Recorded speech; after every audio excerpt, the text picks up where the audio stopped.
Hello friends, ધમુસ kitchen and blog પર તમારું સ્વાગત છે.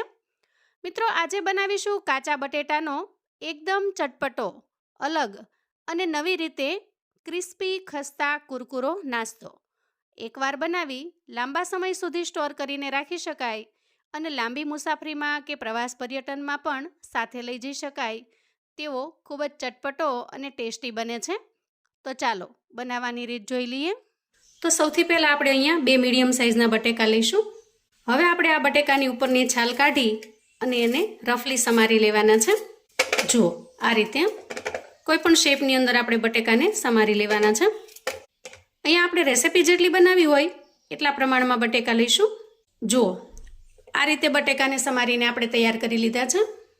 હવે એને એક મિક્સિંગ બાઉલમાં ટ્રાન્સફર કરીશું અને પાણી નાખી ખૂબ સારી રીતે ધોઈ લઈશું. આમ કરવાથી એના ઉપરનો જે વધારાનો સ્ટાર્ચ હશે એ દૂર થઈ જશે. જુઓ, થોડું વધારે પાણી નાખી અને એકદમ સરસ રીતે આપણે બટેકાને ધોઈ લેવાના. હવે આપણે એક મિક્સર જાર લઈશું અને તૈયાર કરેલા બટેકાને એમાં ટ્રાન્સફર કરીશું. બટેકાને એકદમ આસાનીથી પીસવા માટે આપણે અહીંયા 4 થી 5 ચમચી જેટલું પાણી ઉમેરવાનું છે. હવે ઢાંકણ ઢાંકી મિક્સરની અંદર એકદમ સરસ રીતે બટેકાને પીસી લઈએ. તો જુઓ, આ રીતે એકદમ સરસ રીતે પીસી લેવાનું છે. હવે પીસ્યા પછી પણ આના અંદર નાના મોટા બટેકાના ટુકડા રહી ગયા હોય છે, તો એને માટે થઈ આપણે એક મિક્સિંગ બાઉલ લઈશું અને એના ઉપર આ રીતે ગરણી સેટ કરીશું. ત્યાર પછી પીસીને તૈયાર કરેલા બટેકાનો જે માવો છે એને ગરણીમાં ટ્રાન્સફર કરીશું અને હવે આ રીતે ચમચીની મદદથી પ્રેસ કરી ગળી લઈએ. તો અહીંયા બટેકાને પીસી લીધા પછી આપણને આ રીતનું મિશ્રણ મળ્યું છે. બટેકા ઝડપથી કાળા પડવા માંડે છે એટલે આપણે આના અંદર ફટાફટથી મસાલા કરી લઈએ.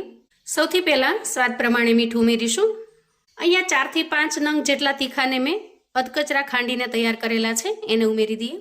થોડા ચીલી ફ્લેક્સ ઉમેરીશું. એકદમ ચટપટો ટેસ્ટ લાવવા માટે અહીંયા અડધી ચમચી જેટલો આમચૂર પાવડર ઉમેરું છું.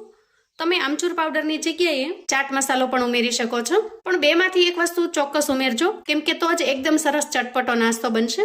અડધી ચમચી લાલ મરચું પાવડર ઉમેરીશું. થોડી અમથી હળદર, અડધી ચમચી શેકેલા જીરાનો પાવડર. હવે આ બધા જ મસાલાને આપણે મિક્સ કરી લઈશું. તમારી પાસે ઘરમાં જે મસાલા અવેલેબલ હોય અને તમને એમ લાગે કે આનાથી નાસ્તો ખૂબ સરસ ચટપટો બનશે, એ મસાલાને તમે ઉમેરી શકો છો. કેમ કે અમુક રેસીપી છે એ ફ્લેક્સિબલ હોય છે, તમારી રીતે તમે એમાં થોડો ઘણો સુધારો વધારો કરી શકો છો.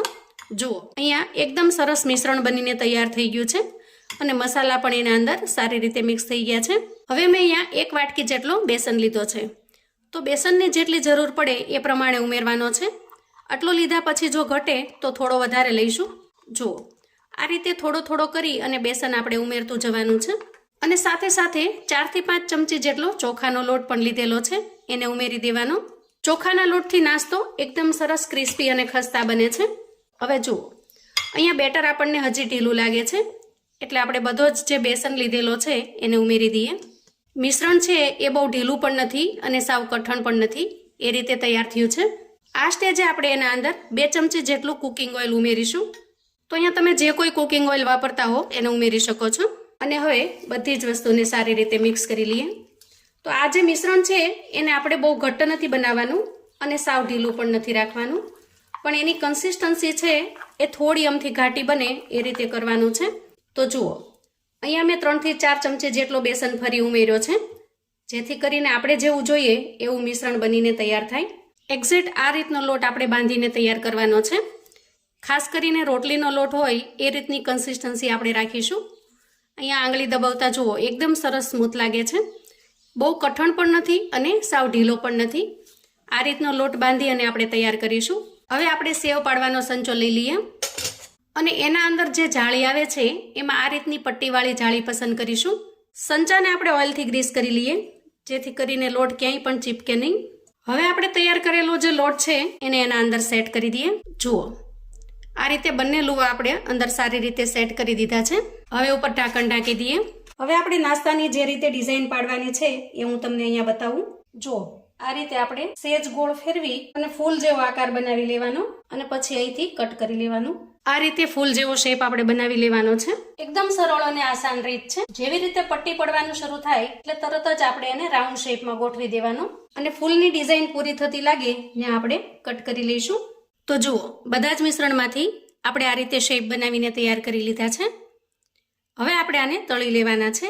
તો એના માટે થઈને ગેસ તરફ જઈએ.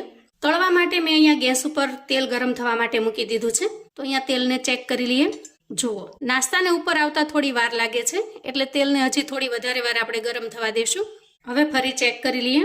તો જુઓ, અહીંયા નાસ્તો તરત જ ઉપર આવી ગયો છે, એટલે કે તેલ એકદમ સરસ પરફેક્ટ રીતે ગરમ થઈ ગયું છે. તો અહીંયા આપણા નાસ્તાને આપણે તેલની અંદર ઉમેરી દઈએ. તો એકસાથે જેટલા સમાય એટલા નાસ્તાને આપણે ફ્રાય કરી લેવાના છે. ગેસની ફ્લેમને આપણે મીડિયમથી પણ ઓછી રાખીશું, જેથી કરીને એકદમ ધીમા તાપે નાસ્તો અંદર સુધી સારી રીતે શેકાઈ જાય. વધારે પડતી જો ફ્લેમ હશે તો એ ઉપરથી તમને સરસ રીતે શેકાઈ ગયેલું દેખાશે, પણ અંદરથી કાચું રહી જશે.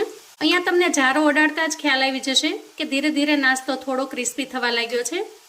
તો નીચેની સાઈડ થોડો ક્રિસ્પી થઈ જાય એટલે આપણે એની સાઈડ ચેન્જ કરી લેવાની, અને હવે નીચેની સાઈડને પણ આપણે સરસ રીતે થવા દઈએ. નાસ્તાને આપણે 1 થી 2 વખત સરસ રીતે અલટાવી પલટાવી અને બધી જ બાજુ શેકી લેવાનો, જેથી કરીને આપણે જે લચ્છા બનાવ્યા છે એ ક્યાંયથી કાચા ન રહી જાય અને એકદમ સરસ ક્રિસ્પી એવો નાસ્તો બનીને તૈયાર થાય. અંદાજે 2 મિનિટ જેટલો સમય થયો છે અને અહીંયા તમે જોઈ શકો છો કે નાસ્તો એકદમ સરસ ગોલ્ડન બ્રાઉન કલરનો થઈ ગયો છે. બધી જ બાજુ સારી રીતે શેકાઈ ગયો છે. તો આ સ્ટેજે હવે આપણે બહાર કાઢી લઈએ. જુઓ, અહીંયા તમે નાસ્તાનો લુક જોઈ શકો છો. દેખાવમાં જેટલો ટેસ્ટી લાગે છે કે જોતા જ ખાવાનું મન થઈ જાય એટલો સરસ દેખાવમાં સારો લાગે છે, અને ટેસ્ટમાં પણ મિત્રો એટલો જ ટેસ્ટી બને છે. હવે એ જ રીતે આપણે બીજી બેચને બનાવી લઈએ. જેટલા ફૂલ મેં બનાવ્યા છે એ બધા જ ફૂલને આપણે તળી લીધા છે. તો અહીંયા છેલ્લી બેચ બનીને તૈયાર છે.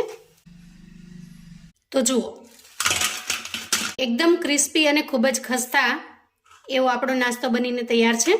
અહીંયા હું તમને એક તોડીને પણ બતાવું. જુઓ, ફરસીપુરી, પાપડી કે સમોસાના ટેસ્ટને પણ ભૂલી જાઓ એવો સરસ ટેસ્ટી બને છે. સાંજના સમયે ચાની સાથે અથવા તો સવારે ચાની સાથે નાસ્તામાં પણ તમે આ મઠરી તરીકે આપી શકો છો. આને તમે એકદમ સરસ ખસ્તા બટેકાની મઠરી પણ કહી શકો છો. ક્રિસ્પી ફ્લાવર એટલે કે ક્રિસ્પી ફૂલ પણ કહી શકો છો. મિત્રો, નામ તો ગમે તે રાખી શકો, પણ એનો જે ટેસ્ટ છે એટલો સરસ અમેઝિંગ બને છે કે એક વખત જો તમે બનાવશો તો ઘરમાં નાના મોટા સૌને આ નાસ્તો ખરેખર ખૂબ જ પસંદ આવશે. એટલે હર કોઈને આ નાસ્તો ખૂબ જ પસંદ આવે એવો બને છે. જુઓ, અહીંયા તમે એકે એક ફૂલને ચેક કરી શકો છો. ખૂબ જ સરસ ક્રિસ્પી બને છે. બસ તમારે એને તળવા માટે થોડું ધ્યાન રાખવાનું. થોડા પેશન્સથી એને સારી રીતે તળી લેશો તો આ રીતે એકદમ સરસ ક્રિસ્પી બનીને તૈયાર થશે. તો મિત્રો, આવું અવનવું જાણવા માટે અને મને સપોર્ટ કરવા માટે ચેનલ પર જો તમે નવા છો તો પ્લીઝ ચેનલને સબસ્ક્રાઈબ કરો. વિડીયો ગમે તો લાઈક અને શેર કરો. તમારા સગા સંબંધી મિત્રોને પણ આપણા આજના એકદમ અલગ અને નવી રીતે બનાવેલા નાસ્તાની રેસિપી ચોક્કસથી મોકલી આપજો, જેથી એ લોકો પણ બનાવીને તૈયાર કરી શકે, એન્જોય કરી શકે અને એના પરિવારને પીરસી શકે. કોમેન્ટમાં મને ચોક્કસથી જણાવજો મિત્રો કે આજનો આ ક્રિસ્પી અને ટેસ્ટી એવો નાસ્તો તમને કેવો લાગ્યો છે. અને હા, જો વિડીયો ગમે તો લાઈકની સાથે સાથે એક હાઈપ પણ આપી દેજો. ફરી મળીશું એક નવી રેસિપી સાથે. ત્યાં સુધી આવજો મિત્રો.